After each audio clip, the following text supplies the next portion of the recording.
These aren't the stories your mother told you. No, these are the other stories.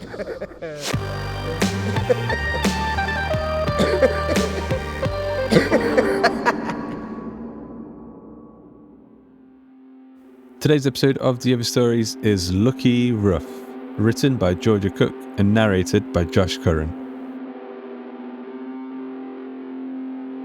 The thick metal doors behind the rough and tumble gift shop slid open, permitting entrance to a tall, cartoon Labrador in a red polo shirt.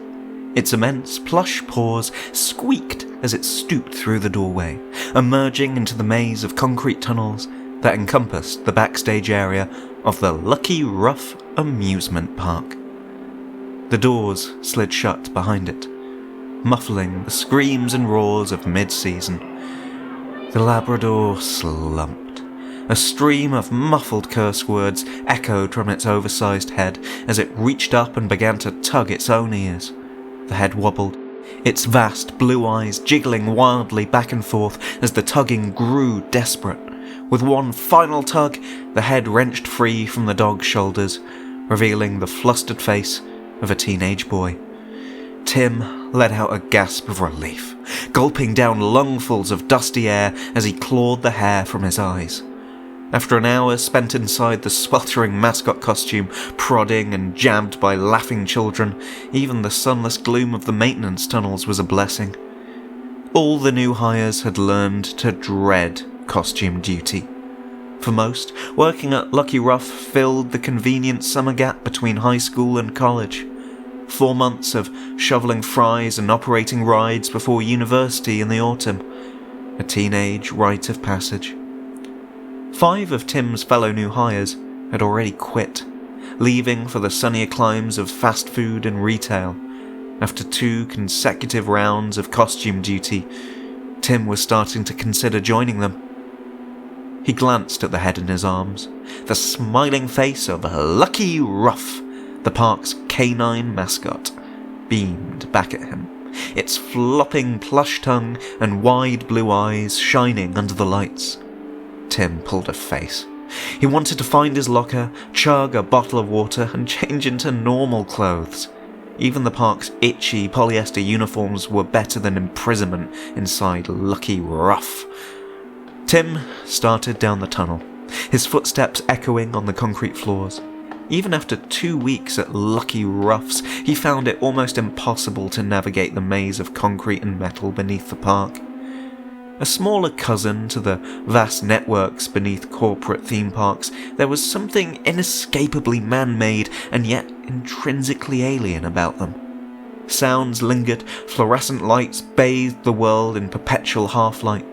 The new employees had been given a tour on their first day, shown the bathrooms and cleaning cupboards, the locker room and tiny cafeteria, but every tunnel was almost identical to the last.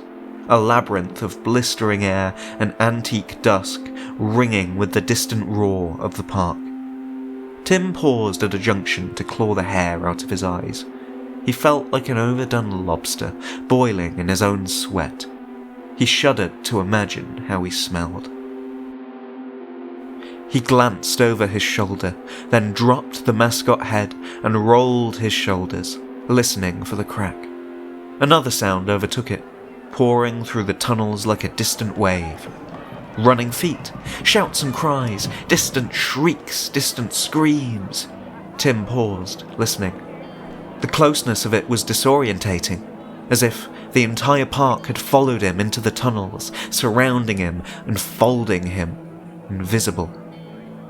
Unnerved, Tim reached down to retrieve the mascot head. He paused. Someone had scrawled something on the wall at ankle height, almost invisible from above. Tim peered closer. It was an arrow, smudged and crooked, scribbled in the orange chalk used by employees to mark malfunctioned rides. Beneath it was a single word. Run. Tim blinked, momentarily taken aback. Just a prank. Some bored employee having a laugh. Tim knew how they felt. Footsteps sounded up ahead. Tim jolted upright, snatching the mascot head from the floor. "Hello?" he called. His voice echoed back to him. Hello? Hello? Hello? Hello? Hello? A shadow appeared on the far wall, twisting and warping, growing larger, until a familiar figure rounded the corner, resolving into the shape of Darren Ruff, Lucky Ruff's head of staff. He stopped when he noticed Tim. An expression of surprise flickered across his face, then he grinned. Hey, he lifted a hand in greeting. You all right there? Tim realised he'd tensed up against the wall. Hey. He untensed and waved back. Darren deliberated a moment and snapped his fingers. Timothy, right? Tim, yeah. Tim managed to smile. The grandson of Lucky Ruff's founder, Darren, exuded the kind of cheerful sincerity Tim had always learnt to distrust. He'd met Darren on the first day, a shiny, dark-haired young man, handsome in a vague way. He'd gather the new hires inside the cramped staff locker rooms, distributing polyester work shirts and caps, explaining the tenets of Lucky Ruff. When Grandpa built this place, he grinned, as if sharing a deep conspiratorial secret, half these tunnels were already here. Sewers and bunkers crisscrossing beneath the woods round here for miles. Now, he flashed them a wink. I'm not saying these things go on forever, but it can get pretty darn disorientating. So you just listen to the rattle of whatever rides above you, and you'll know where you are. He paused here and lifted a finger to the ceiling, grinning as the rumble of Lucky Ruff's 3-loop thrill ride coaster shrieked above them, muffled by the concrete into a roar. Now, Darren checked his watch. By my estimate, you should be doing a handover in 5 minutes for that costume, Tim, he said. Tim reddened. Just looking for the locker rooms, he said. Must have gotten turned around. Darren paused. A slow smile spread across his face. You lost Tim? He asked. Tim opened his mouth, realised he had no hope of lying, and nodded. To his surprise, Darren laughed. You must be the first new intake to get lost down here. He beamed, clapping Tim on the shoulder. Well done. Tim blushed. I'm usually pretty good with directions. It's just the heat. Oh boy, tell me about it. Darren flashed Tim a wink. Don't worry, I won't tell anyone. Thanks.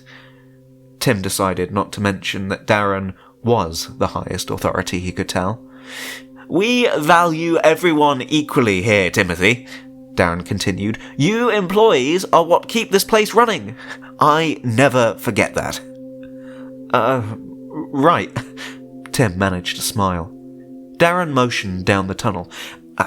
Take your first left at the next fork, then your second right. Keep going and you'll reach the staff lockers. Can't miss it. Tim forced down a prickle of relief. Thanks. Darren winked. Don't mention it. Remember to drop the suit off at laundry. Sure. Tim paused. He knew he'd kick himself later for asking, but... You haven't, heard anything down here, have you? He asked. Darren's eyebrows rose. I've heard plenty of things, Timothy. Care to elaborate? Even as he spoke, Tim realised how stupid he sounded. Shouts and screams, footsteps and stuff. He reddened. Park sounds. Darren gave him a sympathetic smile. Sounds leak in from all over the park. Sounds pretty spooky when you start out, but you soon get used to it. Right, yeah. Tim forced a smile. Sorry, still learning the ropes, I guess. Almost without thinking, his gaze flickered to the chalk graffiti at their feet. It seemed to glow in the fluorescent half-light, smeared and desperate. Run! Darren followed his gaze. An expression flickered across his face, so fast and sudden that Tim couldn't tell whether he'd imagined it. A sharp, disgusted anger. Then it was gone. Would you look at that? Darren muttered, bending to wipe away the scribble with the edge of a sleeve. "Best not tell the others about this," he said as he straightened, flashing Tim another wide smile. "Don't want to encourage vandalism down here. Keep it between you and me, yeah?" Tim nodded. Sure." Darren clapped him on the shoulder. "Hey, keep up the good work." He grinned, then turned and jogged away down the tunnel, his footsteps echoing long after he'd turned the corner. Tim sighed, meeting the sightless gaze of the head in his arms. Just a few more months, and he'd be off to college. Roll on September. It took 15 minutes of trudging for Timothy to conclude he was once again lost. The tunnels never seemed to end.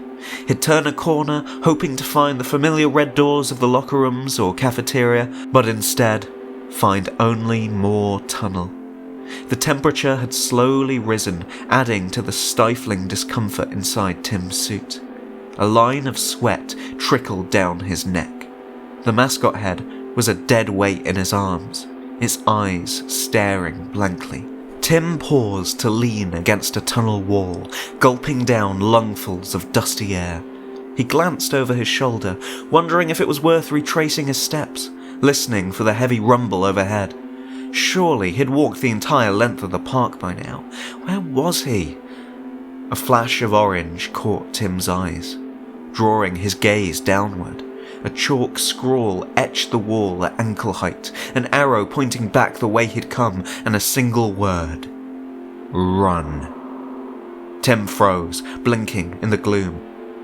Vandalism, Darren had said, and yet something about the word's agency unnerved him. "Employees like you keep this place running," Darren's words echoed in Tim's head. "Employees like you." Something shifted in the darkness up ahead. A stretching shadow, dark against the fluorescence. Tim inched forward, increasingly aware of the fetid smell in the air. "Hello?" he called. The shadow paused. Tim swallowed. Perhaps he'd circled back on himself, meeting Darren at a new junction. Perhaps he'd stumbled on a piece of old machinery, a golf car or dismantled ride, perhaps. He peered round the corner. A shape blocked the tunnel, so tall and wide that for a moment Tim couldn't comprehend what it was. The stink of carrion meat rolled from it in waves. Mad blue eyes rolled in a scarred canine skull. Grey lips curled to reveal rust-red fangs. Patches of red and brown glistened beneath matted yellow fur. Its head scraped the ceiling, its ears pulled back against its skull. Tim stared. He knew that shape. It adorned every logo in the park, every baseball cap and novelty popcorn bucket. He saw it every morning in the locker room mirror as he pulled a plush recreation over his head. Tim was certain of only one thing, even as his mind shriveled in terror. Lucky Ruff was so much larger in real life. The beast lifted its head, its listless eyes focusing on Tim. A terrible kind of recognition wrinkled its snout. A low growl rumbled from its throat, rising in pitch until it seemed to fill the world. It didn't sound like an animal. It didn't even sound organic. It sounded like the roar that greeted Tim every day as he entered the park. The whirl of human emotion, the thrill of false daring, the creak and groan of human machinery, human terror, blood on the tracks, bones in the candy floss, even in the jumble of roars and screams, wails and laughter. The order was clear. Run! Something lurked in the darkness beneath Lucky Ruff. Had it always been there? Some ancient beast prodded awake by the park's construction? Or was it trapped here, tethered and bound in the darkness by Darren's grandfather, some perverse totem of prosperity? However, it had come to be here. It had been here an unfathomably long time, pacing the tunnels, its maw dripping red. And it was hungry. So hungry. Run. Who else had been down here? Plucked from each fresh wave of summer staff, directed into the darkness by a smiling Darren, stumbling blind through blank grey tunnels, scribbling desperate warnings on the walls. Run, run, run for your life. Scrambling on padded feet, his legs slipping beneath fur trousers, knowing now that he would never see September, never see college, never see the outside world again. Tim ran.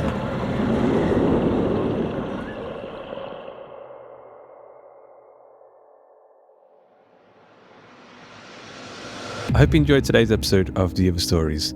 Lucky Ruff was written by Georgia Cook, narrated by Josh Curran, edited by Duncan Muggleton with music by Duncan Muggleton and Tom Robson, and sound effects provided by freesound.org. The episode illustration was provided by Luke Spooner of Carry On House.